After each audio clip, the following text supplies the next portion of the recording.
Welcome back to Iowa Pulse. This is the place where we keep you on the record and in the know.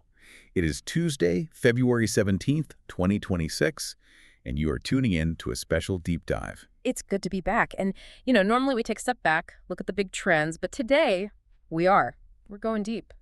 Right now, we've got a stack of fresh reports on the desk, and the mission today is really to analyze every detail we can find in these sources. Yeah, we're not just reading the headlines here. We're trying to find the story behind the story.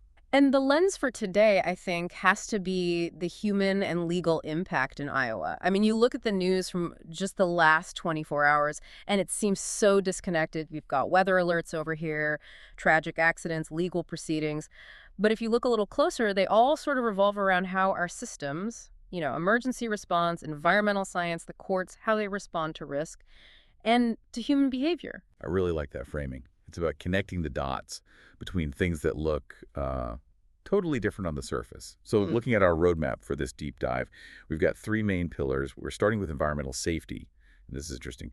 Some really immediate fire threats, and then this massive science project happening in the Southwest. Then we have to pivot, and it's to the tragic side of things. We have reports on a fatal grain bin incident in Mahaska County, and also a really chaotic crash up in Fayette County. And then finally, we're going to look at legal and institutional accountability. We've got a sting operation that caught online predators in Delaware County and a teacher resignation over in Story City. It feels like a heavy mix today. It is heavy, but it's the reality of the state today. It's all relevant to how safe we actually are versus how safe we feel. Okay, let's get into it.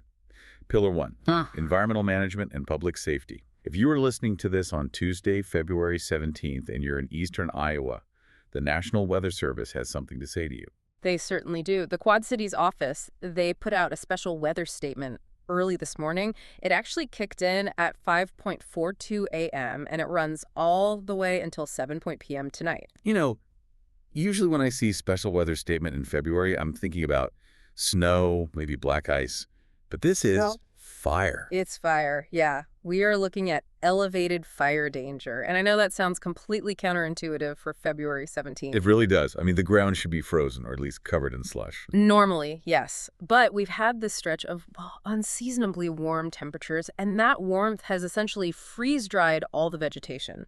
Think about all that dead grass, the corn stalks left over, the stuff in the roadside ditches. It's all just cured fuel. So it's basically just giant piles of tinder waiting for a spark. Exactly. Okay. And the catalyst today is the wind. We've got these southeast winds gusting between 25 and 35 miles per hour. So you have the fuel, you have the heat, and you have the mechanism to spread it, and spread it fast. I'm looking at the map here, and the affected area is huge. This isn't just a small pocket, is it? It's Buchanan, Delaware, Dubuque, Lynn, Johnson, Scott. Basically, if you are east of I-380, you are in the zone. And it even spills over into western Illinois and parts of Missouri, Scotland, and Clark counties specifically. The warning is pretty blunt. It says any fire that develops right now will likely spread out of control before fire departments can even get their trucks out of the garage. So, obviously, don't burn trash today. That seems like common sense, though. Yeah, common sense isn't always common. But there was another specific warning in the report about trailer chains. This is a huge one. People forget about this all the time. If you are hauling a trailer, moving equipment or even just hauling junk, and your safety chains are a little too long, they can drag on the pavement. And create sparks. Right. And at 60 miles an hour, you are basically spraying a shower of hot sparks directly into that dry ditch grass. With 35-mile-per-hour winds, you won't even see the fire start in your rearview mirror. You'll be 5 miles down the road while 3 acres just light up behind you. Wow. Is there a legal penalty if you start a fire that way? There can be, yeah, especially when it comes to liability for the damage. The statement notes there are no new burn bans, but the legal concept here is negligence. If you know, or really you should know, that conditions are dangerous and you ignore them, that human impact can turn into a legal nightmare very, very quickly. Okay, so check your chains. Let's move from that immediate fire threat to something a bit slower moving, but just as complex. Heading down to Taylor County, to the Lake of Three Fires. This is a fascinating pivot. We go from don't start a fire to how do we fix an entire lake? The Iowa DNR is launching a major project there. The report mentions poor water clarity and harmful algae blooms, or HAs. We hear about these blooms every summer. Signs go up, beaches close, you can't let your dog swim. Yeah. But what is actually happening in the water? Well, this is where we have to get a little bit technical to really get the solution. The problem is phosphorus. Phosphorus is like a superfood for algae. Okay, and usually we hear about phosphorus coming from runoff, like fertilizer from farms washing into the lake. And that is part of it. But the Lake of Three Fires has a different problem, a deeper one. It's called internal phosphorus recycling. Internal recycling sounds like the lake is composting itself. That's actually a great analogy. It really is. Over decades, phosphorus has settled into the sediment at the bottom of the lake. It just sits there, trapped in the mud. But late in the summer, maybe early fall, the chemistry of the water changes. The oxygen levels way down at the bottom drop. And when the oxygen drops, The sediment releases all that stored phosphorus back up into the water column. So even if you stopped every single drop of runoff tomorrow, the lake would still feed the algae from its own, pantry at the bottom. wow, that explains why just planting buffer strips hasn't fixed it. So what's the plan? The report mentions Aluminum sulfate. which sounds incredibly industrial. Are we dumping chemicals in a state park? We are, but you probably have this chemical in your kitchen. It's used in pickling to keep cucumbers crisp. It's also a standard clarifying agent they use in municipal drinking water treatment plants. It's non-toxic to humans and fish when it's used correctly. So how does pickle juice fix a lake? Well, it's a little more high-tech than pouring a jar of pickles in. When they inject the alum into the water, it chemically binds to that free phosphorus. It basically grabs it, becomes heavier than the water, and then it sinks. Like a magnet. Essentially, yeah. It settles on the bottom and forms this thin, inert layer. It's like putting a cap or a lid right on the sediment. It just locks that legacy phosphorus down so it can never be released back into the water to feed the algae again. That is wild. It's geoengineering the lake bed. It is, and the logistics are massive. If you're in Bedford, get ready. There is a public meeting on March 4th at the school, but the real show starts April 1st. Like, what are people going to see? You're going to see specialized barges cruising the lake, injecting the solution. You'll see heavy tanker trucks hauling the alum in. They chose that window, April 1st to May 15, specifically to minimize messing up the spring fishing season. But they aren't closing the park or anything. No, and that's the human impact angle, right? Yeah. They want to reclaim the recreational utility of the lake. They want families to be able to swim in July without worrying about that toxic green sludge. So it's a short-term disruption for a long-term ecosystem reset. I love that. Using chemistry to reclaim nature. Okay, I want to shift gears completely. We've talked about environmental risks we can predict and manage. Now we have to talk about the risks that happen in a split second. This brings us to the accident reports, and I do have to warn listeners, these are tragic stories. We have a report out of Mahaska County that just breaks your heart. It happened today, February 17th, around 10:13 this morning. Yeah, emergency crews were dispatched to a rural residence near 175th Street. The call was for a grain bin entrapment.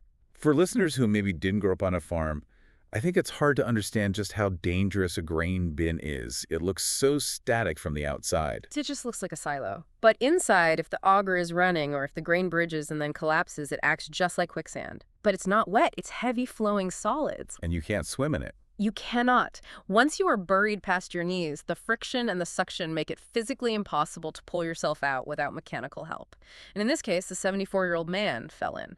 The report lists the response, and it's just staggering. You have the Sheriff's Office, Oskaloosa Fire, New Sharon Fire and PD, the State Patrol, Mahaska Health, even the Water Department. That list of agencies tells you everything you need to know about rural safety. When a tragedy like this happens, it just overwhelms any single department.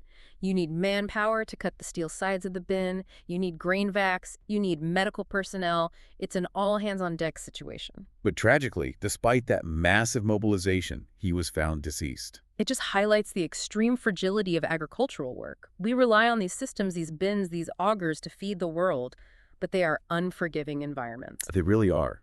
And that theme of unforgiving environments carries over to our next story from Fayette County. This is a traffic accident report from February 14th that was just released today. This happened near Oron at Highway 3 and Y Avenue. And we're going to leave the names out of this because these are private citizens having the worst day of their lives. But we really need to look at the mechanics of this crash. It's a three-vehicle situation, and it starts with a classic error: failure to yield. Right. You have an SUV heading south on a county road.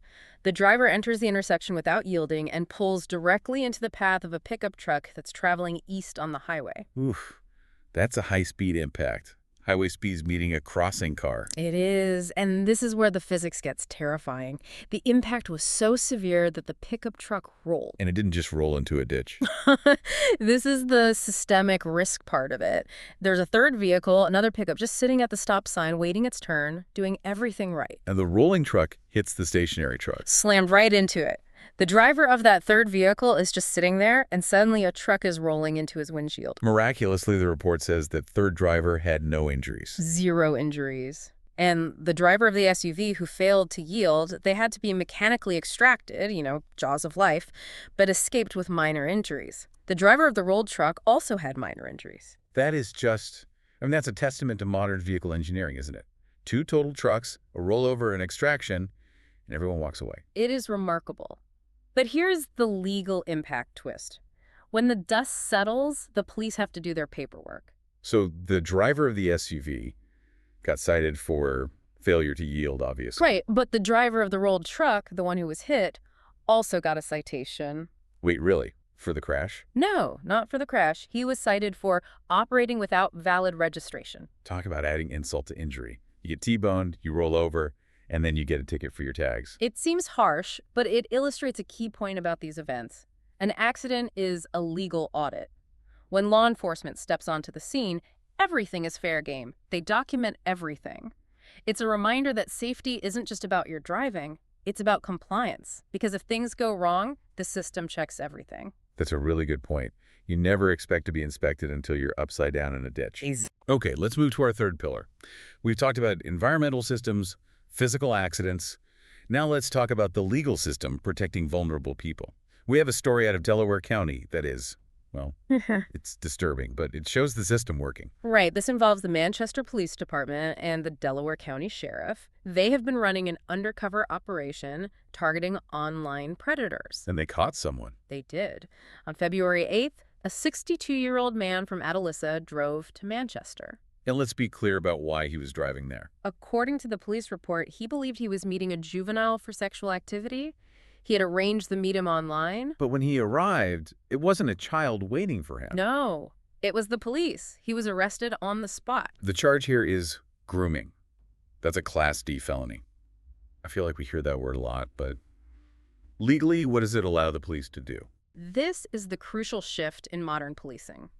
In the past, often police had to wait for a physical crime to occur, an assault, an abduction, before they could really intervene effectively. The grooming statute allows them to intercept the crime at the intent stage. So the crime is the solicitation, the planning. Precisely. It's the digital behavior combined with that overt act of traveling to the meeting. It lets law enforcement be proactive rather than reactive. The statement from the Manchester PD was pretty aggressive, too. They said, quote, "We will absolutely continue to track down and arrest as many as we can." That is not standard bureaucratic language. That is a warning. They are telling potential predators, we are watching and we are hunting you.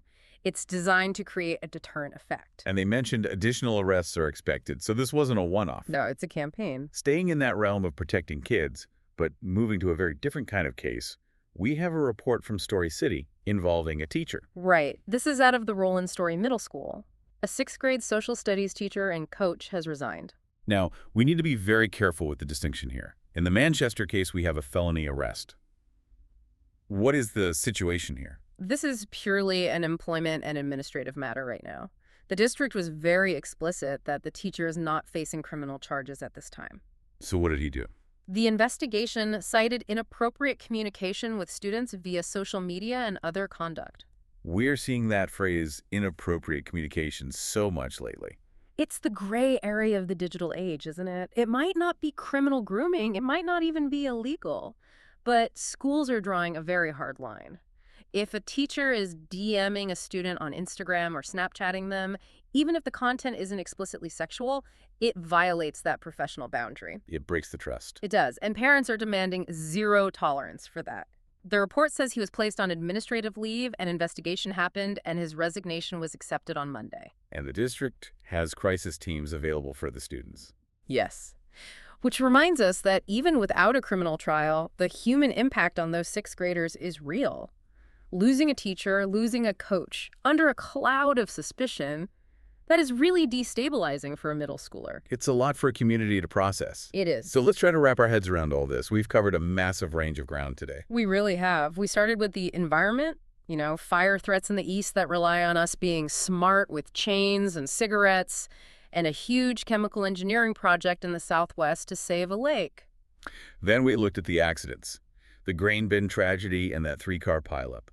Both reminders that physics doesn't care if you're a good person. It only cares about mass and velocity. And we finished with the legal system stepping in, one with handcuffs in Manchester to stop a predator, and one with a resignation in Story City to enforce professional boundaries. What's the takeaway for you today? I keep coming back to this idea of visibility. Totally. Well, think about it. The environmental threats, they're highly visible. We have radar for the wind, we have chemical tests for the algae, we can see those problems coming from miles away. But the human problems? Exactly. The human stories today, the distracted driver, the grain shifting in the bin, the predator behind a screen, those dangers are invisible until the moment of impact. You don't see them coming on a radar screen. That is a chilling thought. We are so good at predicting the weather, but we still can't predict each other. That's the challenge, isn't it? How do we build systems that protect us from the invisible risks? That's what the laws and the safety protocols are trying to do. But as today shows, they aren't perfect. That is definitely something to chew on. We want to thank you for tuning in to this deep dive on Iowa Pulse. Stay safe out there, and please check those trailer chains. Absolutely. Remember, new briefings are available regularly to keep you informed on the human and legal impact in Iowa. We'll see you next time.